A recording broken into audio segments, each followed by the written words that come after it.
Hi అండి అందరికీ. ఈరోజు మనమైతే ఎండి చేప అలాగే వంకాయ పులుసు అయితే చేసుకోబోతున్నామండి. ఒక పెద్ద సైజు టమోటాను అయితే సన్నగా కట్ చేసి పెట్టుకున్నానండి. అలాగే ఒక పెద్ద సైజు ఆనియన్ కూడా కట్ చేసి పెట్టుకున్నాను. అలాగే నిమ్మకాయ సైజు అంత చింతపండుని నానబెట్టుకోవాలండి ముందుగా.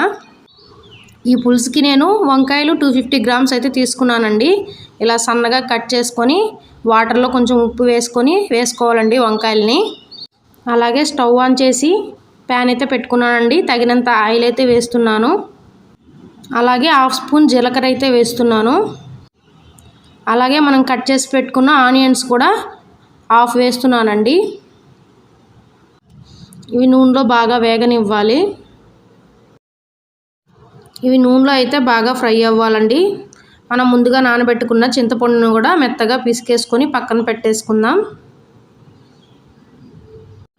అలాగే వడపోసేసి ఒక దాంట్లో అయితే పోసేసానండి. అలాగే ఆనియన్స్ వేగాక టమోటాలని వేసేసుకుందాం. ఇందాక తిరుమాతకి సగం వేసాను కదండి ఆనియన్స్, ఇప్పుడైతే 1/2 వేసేస్తున్నాను. ఆనియన్స్ కొంచెం సేపు మగ్గనివ్వాలి. అలాగే ఎర్రగడ్డలు టమోటాలు వేగాక 1/2 టీ స్పూన్ పసుపు అయితే వేస్తున్నానండి.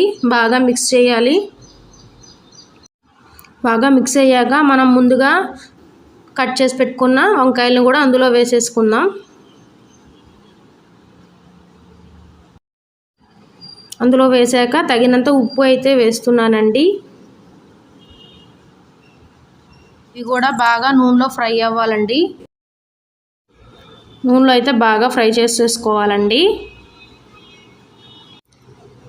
ఫ్రై అయ్యాక 1 స్పూన్ కారం అయితే వేస్తున్నాను. మీరు తక్కువ వేసుకునే వాళ్ళైతే 1/2 టీ స్పూన్ కారం అయితే వేసుకోవచ్చండి.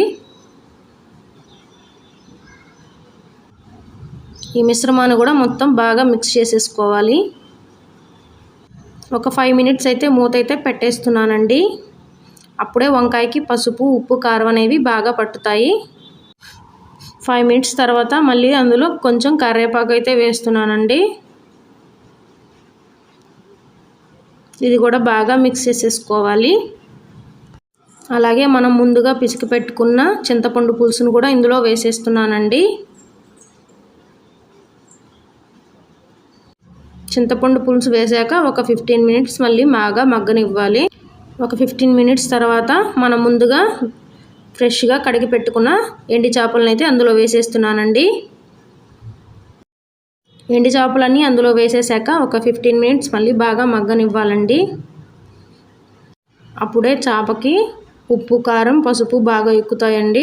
ఇందులో ఉప్పు అనేది తక్కువ వేసుకోవాలండి. ఎందుకంటే చేపకి ఆల్రెడీ ఉప్పు ఉంటుంది కాబట్టి ఉప్పు అనేది చాలా తక్కువగా వేసుకున్నానండి నేనైతే. చాలా రుచిగా ఉంటుందండి. తప్పకుండా ట్రై చేయండి. అలాగే మన ఛానల్ని లైక్ అండ్ సబ్స్క్రైబ్ చేయండి.